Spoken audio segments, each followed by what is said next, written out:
They thought they could ruin her without ever raising their voices. No accusations. No public scene. No cruelty anyone could quote later.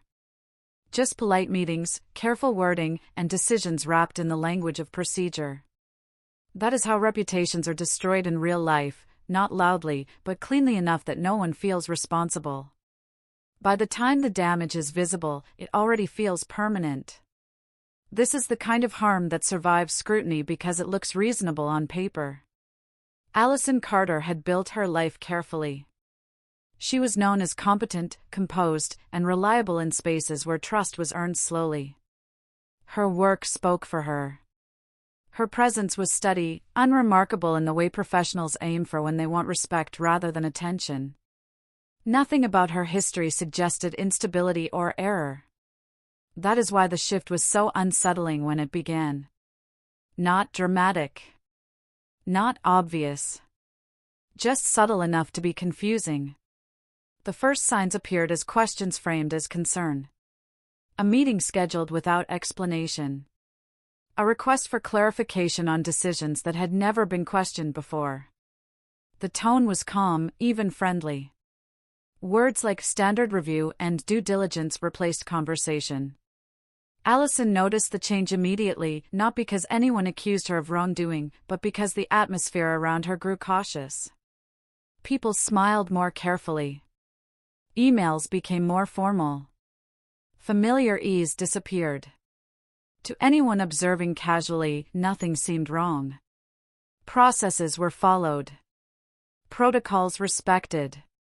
Everything was technically correct. That was the problem. Harm delivered through procedure rarely announces itself. It hides inside checklists and approvals, inside polite pauses and delayed responses. It does not feel like an attack. It feels like being quietly moved aside without explanation. Raymond Carter noticed before anyone else. He always did. Years of discipline had trained him to observe patterns rather than reactions. He did not rush to anger or assume intent. He watched. He listened. He noted timing. When Allison mentioned the reviews, he did not interrupt with reassurance. He paid attention to what was not being said. Raymond was not a man given to emotional display. His loyalty showed itself through consistency rather than noise. He believed in restraint, in letting facts settle before drawing conclusions. He understood systems because he had lived inside them long enough to know how easily they could be used without appearing malicious. When Allison described the meetings, the tone shifts, the sudden interest in her decisions, Raymond did not dismiss it. He recognized the shape of something familiar. The language used around Allison was careful. Never accusatory. Always framed as protection of standards. Smiles replaced confrontation. Professionalism replaced empathy. The people involved spoke as if they were helping, as if they were ensuring fairness. No one named wrongdoing. No one needed to. The implication was enough. Doubt does not require proof to be effective. It only needs repetition. Allison felt the discomfort before she could articulate it. She began measuring her words more carefully, double-checking work that had never required second thought. Confidence gave way to vigilance. She did not feel guilty, but she felt watched. That feeling is difficult to explain to people who have never experienced it. There is no single incident to point to. Just an accumulation of moments that erode certainty. Raymond saw the effect immediately. Not in Allison's work, but in her posture. In the way she paused before answering questions she once handled effortlessly. He did not rush to confront anyone. He understood that confrontation without evidence only accelerates damage. Systems respond poorly to emotion. They respond to documentation. What disturbed him most was how cleanly everything was unfolding. No raised voices. No visible hostility. Just a slow tightening of boundaries around Allison's role. Responsibilities adjusted slightly. Oversight increased quietly. Opportunities delayed without explanation. Each change could be justified individually. Together, they formed a pattern. This is how lives are altered without anyone feeling guilty.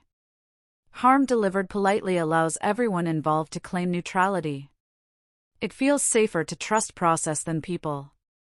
Raymond understood that this was not personal in the way people expect harm to be personal. It was structural. That made it more dangerous. Allison did not ask for rescue. She did not dramatize what was happening. She assumed, at first, that professionalism would protect her. That clarity would restore balance. She believed that if she continued doing everything right, the situation would correct itself. That belief is common. It is also how damage deepens. Raymond did not correct her. He let her speak. He let the details accumulate. He paid attention to language. Words like concern and review appeared too often. Smiles arrived too quickly. Decisions were made without conversation. These were not mistakes. They were choices. Something felt off, but nothing was provable yet. That was the most unsettling part. Raymond recognized the strategy. When harm is delivered through procedure, it relies on the victim reacting emotionally. The moment Allison protested without evidence, the narrative would shift. She would appear defensive, difficult, unstable. The system would justify itself. Raymond chose silence, not avoidance. Preparation. He understood that timing mattered more than urgency. This was not about winning an argument. It was about restoring truth without spectacle. He began to watch more closely, to document quietly, to observe how often concern replaced communication. The damage was already underway, but it had not reached its final form. Raymond knew this because procedural harm follows a sequence. First comes doubt, then isolation, then justification. He had seen it before. This time, it was aimed at his daughter. He did not speak yet. He did not accuse. He did not intervene publicly. He committed to the long game. Because when harm is done quietly, the response must be quieter still, precise, patient, and impossible to dismiss. Raymond realized the damage wasn't accidental, it was procedural. Concern is one of the safest words a system can hide behind. It sounds responsible, measured, reasonable. It rarely triggers alarm because it presents itself as care rather than control. That was how the shift began for Allison Carter, not with accusation, not with confrontation, but with concern that arrived neatly wrapped in procedure. Nothing overt changed at first. Her title remained the same. Her desk stayed where it was. Her calendar still filled. Yet something in the air around her professional life began to cool, as if trust had been quietly replaced with observation. Allison had built her reputation carefully over years of consistent performance. She was competent, reliable, and respected for her clarity under pressure. Colleagues came to her for guidance. Supervisors trusted her judgment. There had never been a question about her ability to handle responsibility. That was why the first review felt strange rather than threatening. It was described as routine, standard, a periodic check meant to support excellence. The language was calm, even complimentary. No one suggested wrongdoing. No one needed to. Paperwork increased subtly. Reports that once required brief summaries now demanded detailed explanations. Decisions she previously made independently began to require approval. The phrasing remained professional, always framed as alignment or consistency. Oversight replaced autonomy so gradually that it almost felt cooperative. Almost. Allison noticed the difference in timing more than content. Conversations that once included her now happened before she arrived. Outcomes were presented as conclusions, not discussions. Meetings continued, but their tone shifted. She was present, yet peripheral. Questions were asked in ways that implied evaluation rather than collaboration. Her responses were noted carefully, sometimes documented.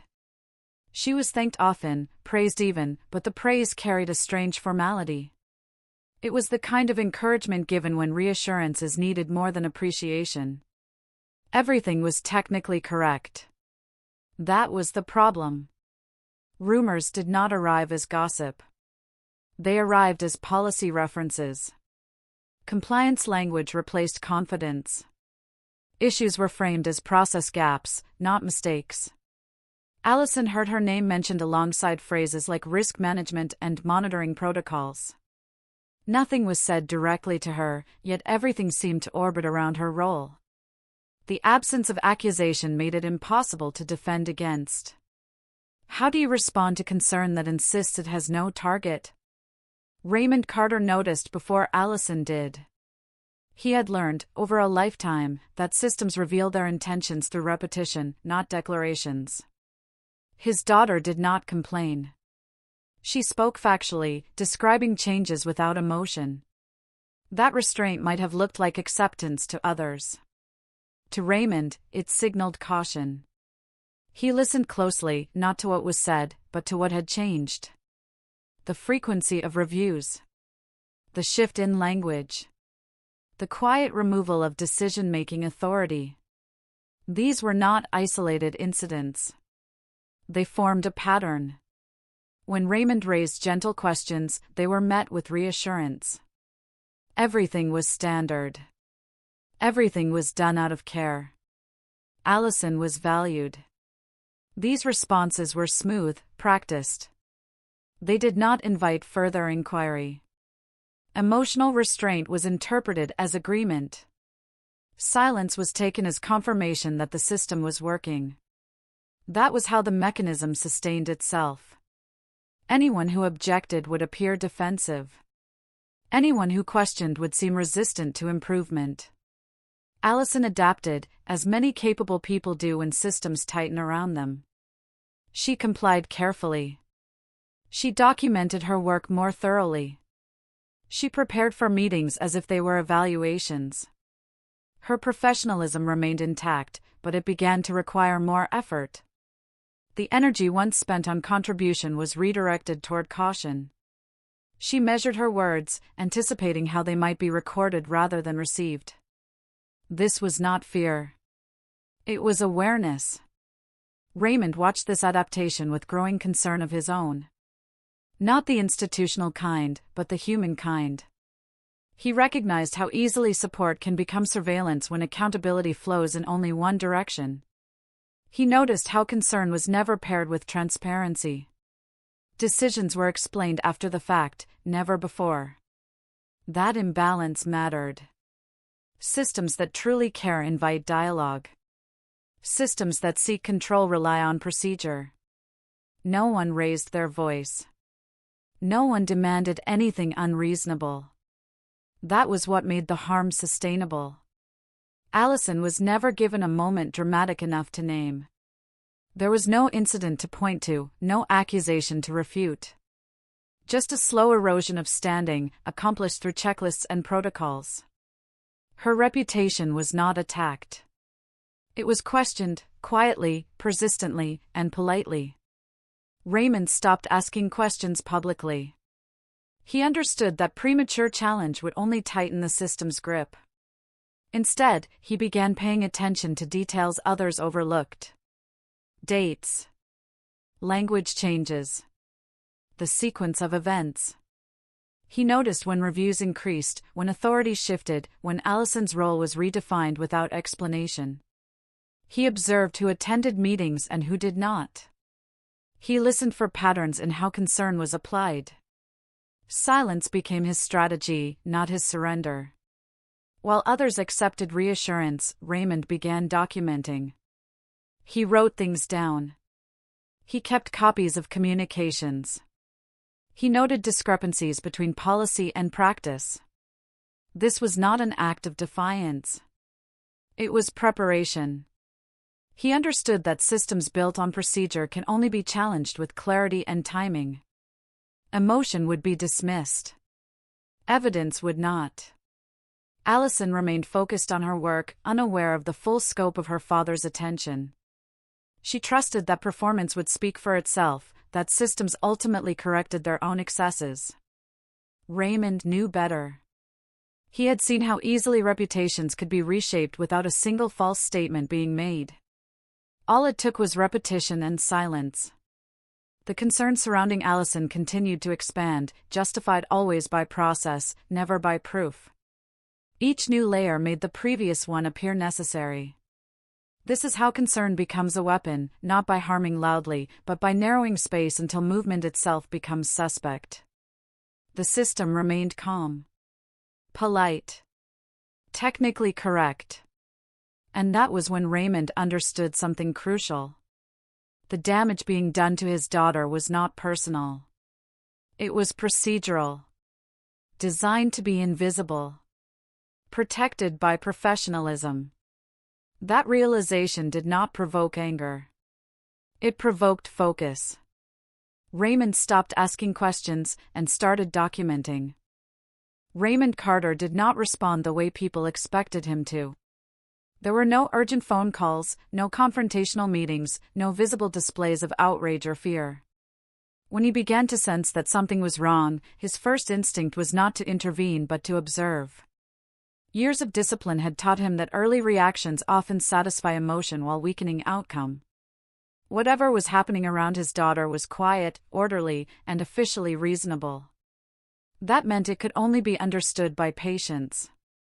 He committed himself to silence, not as surrender, but as strategy. Raymond understood that systems reveal themselves through repetition. One incident could be dismissed as misunderstanding.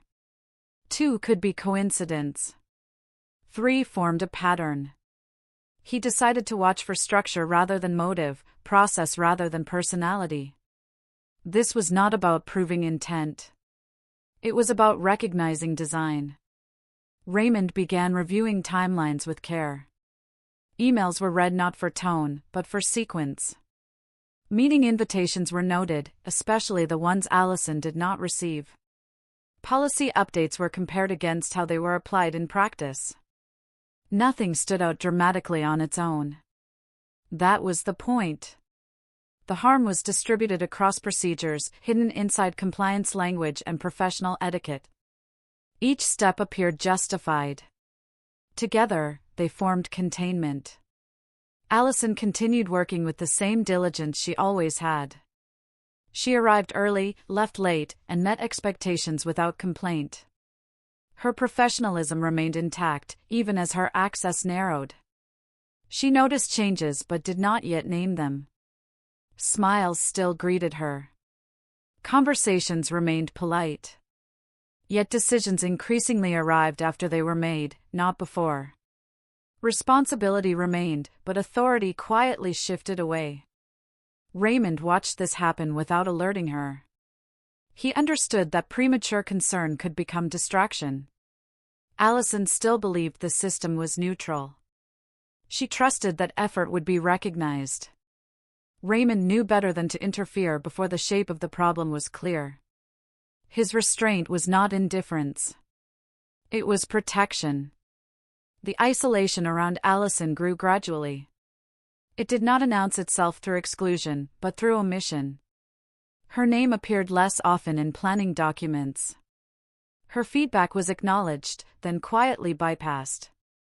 When questions arose, they were framed as procedural reviews, not personal critique. Oversight replaced trust, but no one said it out loud. Smiles remained. That was the most disorienting part. Professional warmth masked the shift. The system continued to present itself as fair, rational, and supportive. Raymond understood this mechanism well. Institutions protect themselves best when they appear neutral. Harm delivered through procedure resists accountability because it never raises its voice. Raymond resisted the urge to intervene. He did not contact supervisors or request explanations. He did not advise Allison to push back or demand clarity. He knew timing mattered. Reaction without leverage only feeds the process it opposes. Instead, he documented everything. Dates. Language. Frequency.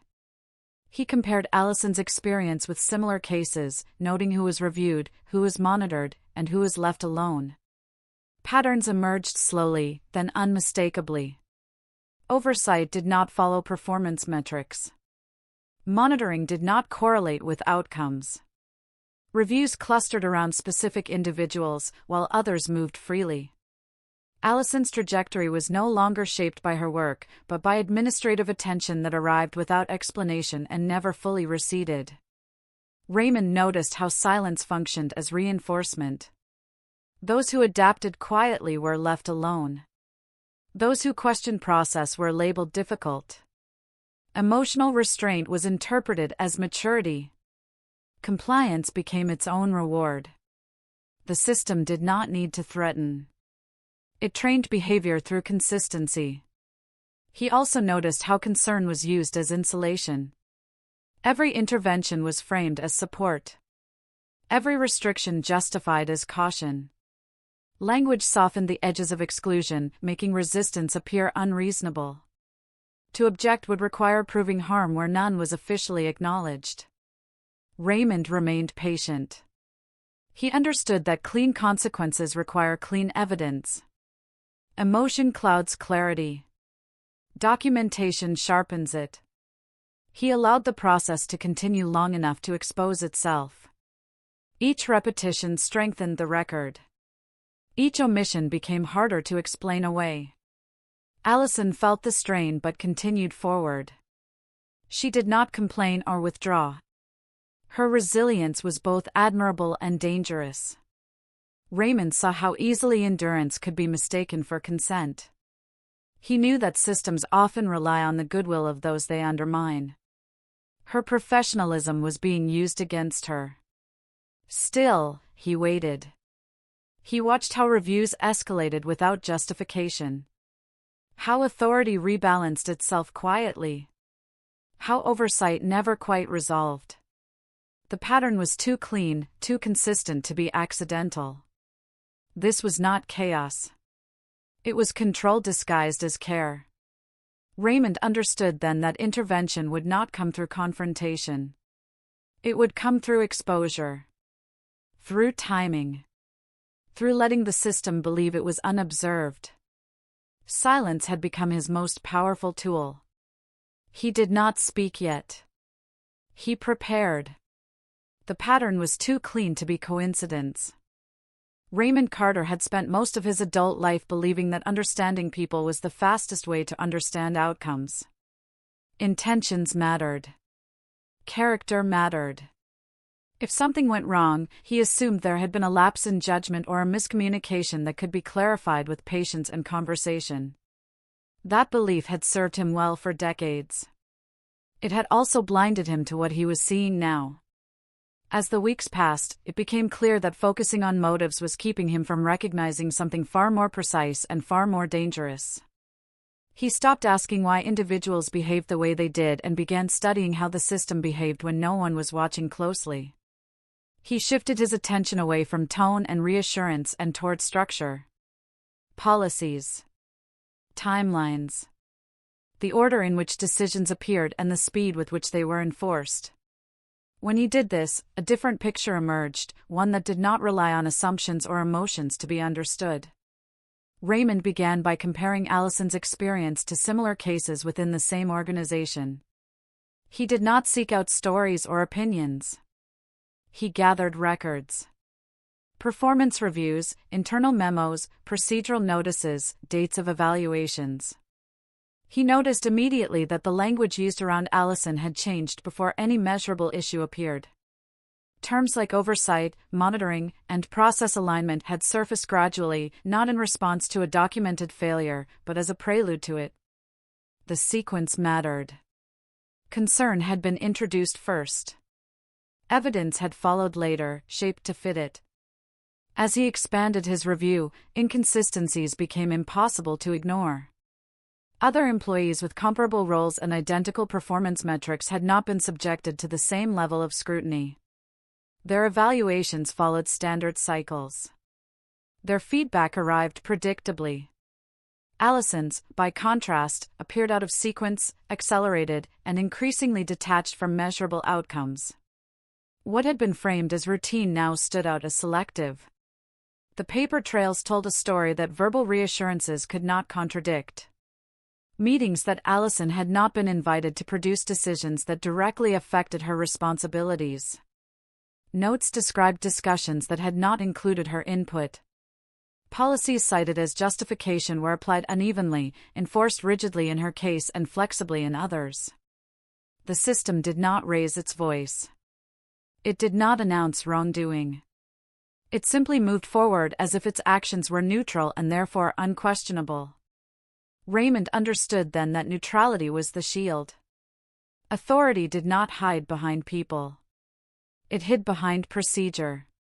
Each step, taken alone, could be defended as reasonable. Each decision, isolated from context, appeared compliant. Together, they formed a pattern that no individual explanation could excuse. This was not a personal failure or a misunderstanding. It was an institutional process functioning exactly as designed, protecting itself while displacing accountability. The discovery reframed everything. Allison was no longer at the center of the issue. She was the point of impact, not the cause. The system had identified a vulnerability and applied pressure in a way that left no fingerprints. It relied on politeness and paperwork to achieve what confrontation never could. It created doubt without accusation and isolation without overt exclusion.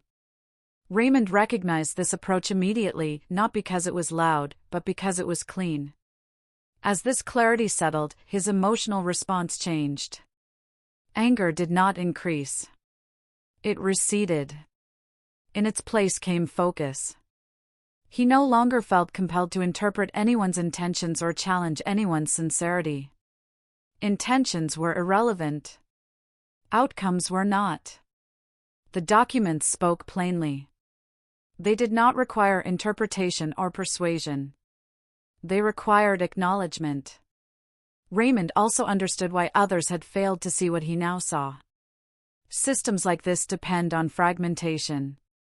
Each person handles only a small piece, insulated from the full picture. When concerns are distributed, responsibility dissolves. No one feels accountable because no one feels fully involved. The harm accumulates quietly, carried forward by process rather than decision. Allison, still immersed in her work, remained unaware of the extent to which she had become a case study rather than a colleague. She continued to perform with professionalism, trusting that consistency would correct whatever imbalance had emerged. Her restraint was admirable. It was also being misread as acquiescence. Raymond watched this with careful restraint of his own. Intervention too early would collapse the pattern into defensiveness. Timing mattered more now than urgency. He continued gathering, organizing, and aligning. He noted where policy language shifted subtly to allow discretion. He tracked how quickly actions were taken once concern had been introduced. He observed how reassurance and documentation never aligned in the same moment. One soothed. The other constrained. Together, they maintained the appearance of fairness while advancing a predetermined outcome. The more complete the picture became, the less personal it felt. That detachment was not coldness. It was precision. Raymond understood that outrage would obscure what clarity had revealed. The system had to be addressed on its own terms, through its own mechanisms. Anything else would be dismissed as emotional reaction. By the time he finished assembling the record, there was no longer any doubt about what had occurred. This was not a series of unfortunate events or a breakdown in communication. It was a structure operating without accountability, confident that politeness and complexity would prevent challenge. The realization did not demand immediate action. It demanded discipline. Raymond closed his files with a steady hand. The situation had moved beyond defending Allison's reputation. It had become about whether the system would be allowed to remain unexamined. He knew then that the question was no longer about his daughter's performance or resilience. It was about whether accountability would be permitted to exist at all. The issue was no longer Allison, it was accountability. Raymond Carter understood that the moment demanded restraint, not reaction. Everything he had seen confirmed that raising his voice or framing his concern emotionally would collapse the clarity he had spent weeks building. Systems like the ones surrounding Allison were designed to survive outrage. They dissolved personal objections and absorbed moral language without consequence. What they could not dismiss was process followed precisely and evidence placed exactly where it was designed to be examined. He submitted the documentation through the same channels that had once been used to sideline his daughter. There were no cover letters filled with urgency or appeals to fairness. No references to family or emotion. The language was neutral, deliberate, and exact. Dates were aligned. Policies were cited verbatim. Discrepancies were highlighted without commentary. The submission read less like a complaint and more like a mirror, reflecting the system back to itself without distortion. Raymond did not ask for sympathy. He did not accuse any individual of wrongdoing. He did not name motives or question integrity. He allowed the structure to speak through its own records. Oversight mechanisms, once activated, responded automatically. There was no dramatic acknowledgement, no visible shift in tone. The system did what it was designed to do when presented with undeniable internal inconsistency. It began to review itself. The review was external, initiated quietly and without announcement. That quietness mattered. It prevented defensiveness. It denied anyone the opportunity to frame the inquiry as personal or retaliatory. The process unfolded in the background, guided by protocol rather than persuasion. Questions were generated by the documentation itself, not by Raymond's insistence. Requests for clarification arrived methodically, each one grounded in the organization's own standards. Allison continued her work unaware of the full scope of what had been set in motion. She sensed small changes but did not assign meaning to them. Meetings were postponed. Evaluations were rescheduled. Certain directives softened in tone. None of it arrived with explanation. Raymond did not tell her what he had done. He understood that protection did not require disclosure. She had already carried enough weight without being asked to hold this as well. As the review progressed, authority shifted in ways that were subtle but unmistakable. Decisions that once arrived fully formed now came with questions attached. Language that had been rigid became provisional.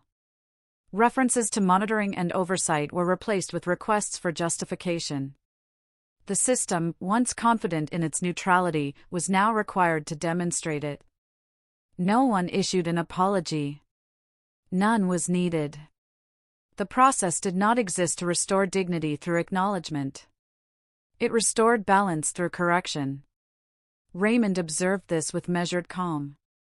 He recognized that true accountability rarely announces itself. It moves quietly, recalibrating outcomes without spectacle. The absence of confrontation was not avoidance. It was precision. Those who had relied on silence as protection began to experience it differently. The same quiet that had once insulated decisions now exposed them. Without emotional noise to distract from the facts, the evidence stood alone.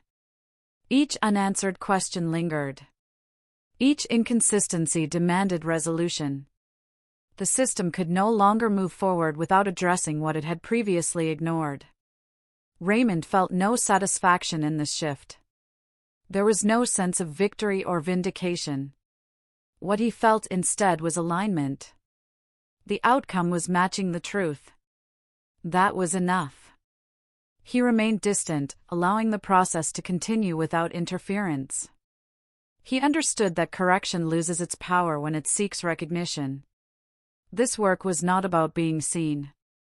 It was about ensuring that what had been quietly done could not quietly continue. Allison's isolation eased gradually, not because anyone announced her restoration, but because the mechanisms that had isolated her were being dismantled. The changes were procedural, not personal. Responsibilities were clarified. Input was requested. Documentation slowed to match standard timelines. None of this required explanation. The system adjusted itself under observation. Raymond watched carefully, aware that systems often resist exposure by attempting to normalize it. He stayed patient. He allowed the review to reach its natural conclusion, trusting that integrity did not need urgency to be effective. The long game he had committed to now required endurance more than action. The silence that had once protected those in power no longer served them. It had changed function. It became a space where unanswered questions accumulated and assumptions dissolved. Each quiet moment carried weight. Each procedural pause signaled scrutiny. The absence of noise was no longer a shield. It was evidence. Raymond understood that this was how justice often arrived when it was done correctly. Not through confrontation or punishment, but through recalibration. The system was being reminded of its own rules and required to live within them. No one was publicly accused. No one was humiliated. Yet the damage was being addressed at its source. As the process unfolded, Raymond did not step forward. He did not explain his role or seek acknowledgement. His presence remained steady and unobtrusive. He had done what needed to be done and allowed the structure to respond as designed. The outcome no longer belonged to him. It belonged to the truth he had placed carefully into motion. The silence that once protected them began to expose them. Consequences did not announce themselves when they arrived. There were no meetings called to explain changes, no emails sent to acknowledge mistakes, no apologies delivered in carefully worded language. What shifted did so quietly, almost imperceptibly at first, the way pressure changes inside a sealed system before anything visible gives way. The environment around Allison Carter began to adjust, not emotionally, but structurally, as though an invisible hand had recalibrated the mechanisms that once worked against her. Policies that had been applied selectively were suddenly enforced with consistency. Procedures that once seemed flexible when they limited Allison's authority now followed their written form exactly. Oversight that had hovered disproportionately around her role redistributed itself evenly across departments. Nothing was reversed openly, yet everything began to align with the standards that had always existed on paper. The system did not admit error. It corrected itself. Allison noticed the change before she understood it.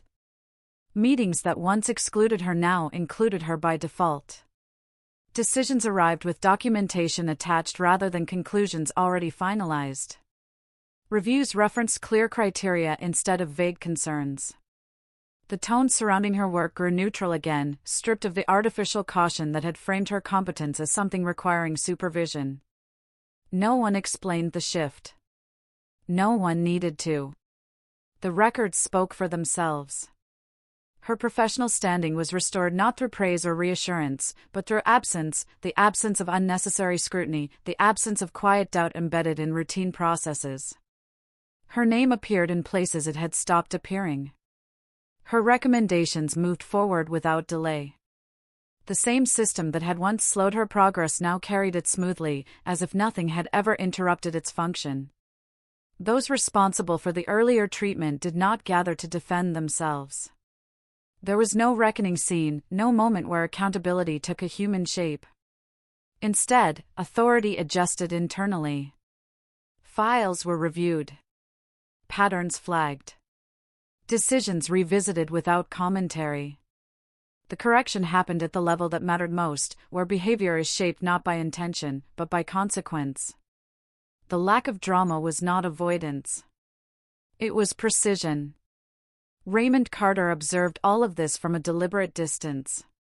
He did not step forward to claim resolution or confirm his role. His work had never been about recognition. It had been about outcome. The documentation he had submitted moved through the appropriate channels, triggering processes designed to respond to evidence, not emotion. Once those processes engaged, his presence was no longer required. Interference would have weakened their authority. Silence took on a new meaning. Where it once protected those who relied on ambiguity, it now carried weight. The same quiet that had dismissed Allison's concerns now forced attention inward. Without accusations to deflect or emotions to manage, the system was left alone with its own inconsistencies. That isolation created accountability more effectively than confrontation ever could. Allison continued her work unaware of the full scope of what had happened. She felt relief without knowing its source, stability without understanding its restoration. She did not question the improvement. Years of professionalism had taught her not to search for validation where none was offered. She accepted the recalibration as confirmation that her work still spoke for itself. In a way, that was true. It always had. The individuals who once relied on process to obscure intent now found themselves constrained by the same process. Their certainty softened, replaced by caution. Decisions slowed. Language tightened. Not because they had been accused, but because oversight had become real. Systems, when functioning correctly, do not need to shame. They only need to apply rules consistently. There were no winners declared. No one lost publicly. Yet the balance had shifted. The environment that once enabled quiet harm could no longer sustain it. That change mattered more than acknowledgement. It ensured durability. Apologies fade. Adjusted systems endure. Raymond did not revisit the documentation once it left his hands. He trusted the structure he had engaged. His restraint was intentional. Justice, in its most reliable form, does not require presence after initiation. It requires confidence in process and the discipline to step away once correction begins. His role had ended when the evidence spoke clearly enough to stand alone. The relationship between father and daughter remained unchanged on the surface. There were no conversations about protection or sacrifice. Raymond did not reveal his actions. Allison did not ask. Their connection had always rested on trust rather than explanation. That trust remained intact, strengthened quietly by outcome rather than disclosure. Over time, the workplace settled into a new normal. One that felt ordinary because it was correct. Allison's career moved forward without obstruction. The earlier period of doubt faded into something difficult to define, not because it had been erased, but because it no longer shaped the present. The system had adjusted, and in doing so, had restored what it once compromised. Only later did Allison begin to sense that the change had not been accidental. Patterns that once isolated her now seemed to protect her.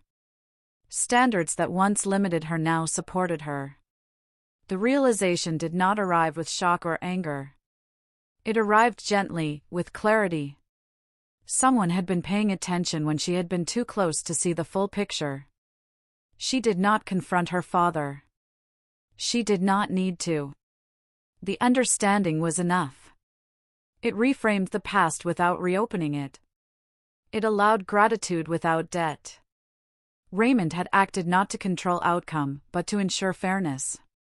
That distinction mattered. Consequences had arrived without drama, exactly as he intended. Cleanly. Quietly. Effectively. And only then did Allison realize someone had been protecting her all along. Allison Carter did not arrive at clarity through confrontation. There was no single moment where everything suddenly made sense, no conversation that explained the months of quiet strain she had carried. Instead, understanding came gradually, through distance and reflection. As the systems around her adjusted and her professional footing stabilized, she began to see her experience not as a personal failure or betrayal, but as evidence of something larger and more impersonal. This shift did not erase what had happened, but it changed how she held it. Resentment loosened its grip, replaced by a steadier awareness that allowed her to move forward without denial or bitterness. What Allison came to understand was that harm does not always announce itself loudly, and protection does not always arrive as defense. The absence of overt hostility had once confused her, making it difficult to trust her own discomfort. Now, with perspective, she recognized how easily quiet doubt could be cultivated by process and tone rather than accusation. This recognition brought relief, not anger.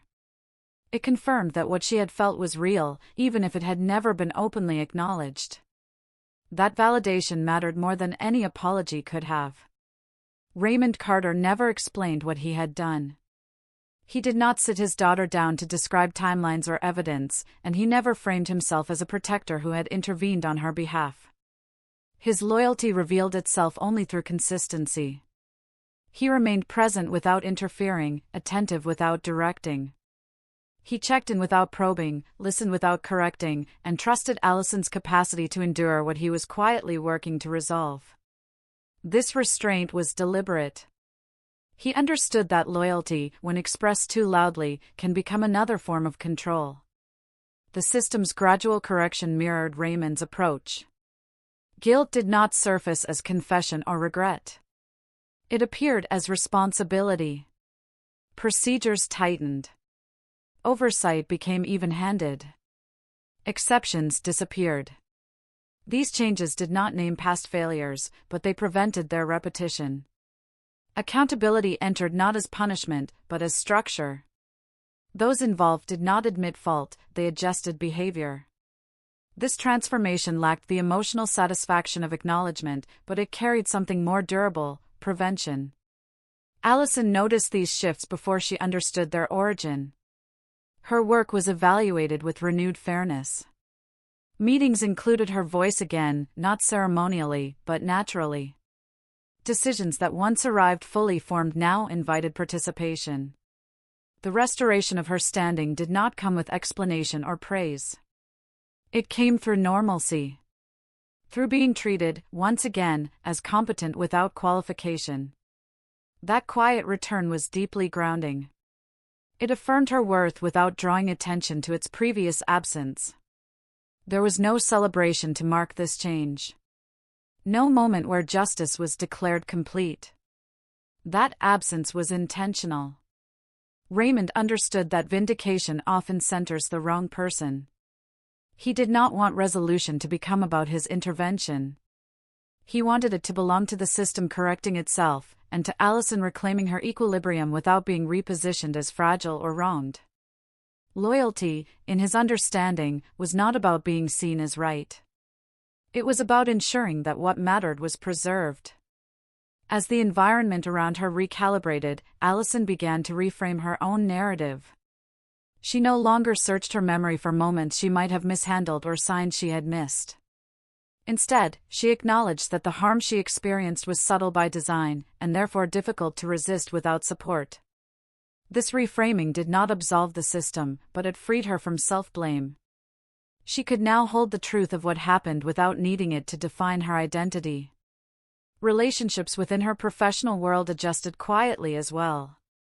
Some colleagues grew more careful, others more respectful. No one addressed the past directly, but it lingered as an unspoken awareness. Boundaries were recalibrated without confrontation. Expectations clarified themselves.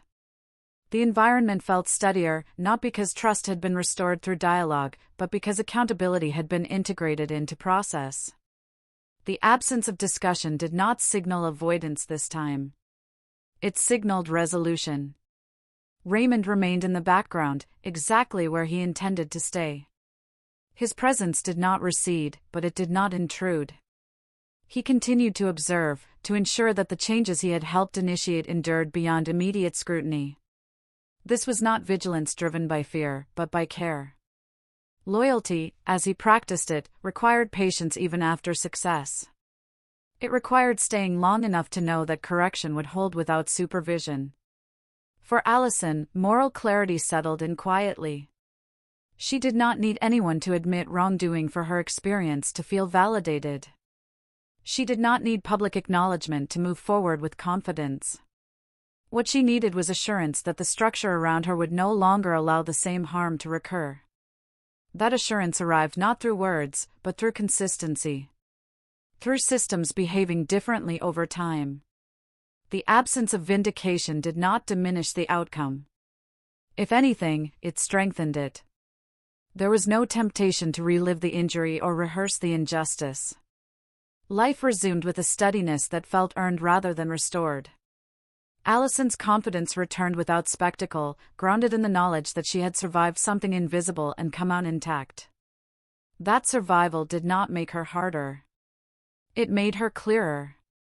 Yet even as this chapter settled, there remained a sense that the story was not finished. Not because something remained unresolved, but because understanding had widened. Allison had learned something lasting about power, patience, and the forms loyalty can take. Raymond, too, understood that protection is not a single act, but a sustained posture. The effects of what had happened would continue to ripple outward, shaping choices and awareness in ways neither of them had yet fully named. But the story wasn't finished yet. Justice did not arrive the way stories often promise it will. There was no moment when the room shifted suddenly, no public reckoning that demanded attention. What unfolded instead was quieter, slower, and far more durable. The kind of justice that does not announce itself tends to last because it is built into structure rather than emotion. It does not depend on memory or outrage. It survives because it becomes routine.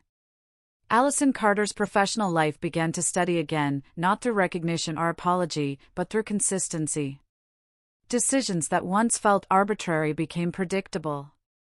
Standards were applied evenly, without explanation or ceremony. Her work was evaluated on merit again, not under the language of concern that had once followed her. Nothing dramatic marked the change, which made it easy for outsiders to miss. For Allison, the absence of pressure spoke louder than any acknowledgement ever could. She noticed it first in the smallest ways. Emails that no longer carried subtle qualifiers. Meetings where her presence was assumed, not optional. Reviews that reflected performance rather than posture. These shifts did not restore what had been lost overnight, but they stabilized what had been threatened. Her confidence returned gradually, grounded not in validation but in reliability. She no longer had to interpret silence as danger. Raymond Carter remained in the background, exactly where he intended to stay. His role was never meant to be visible.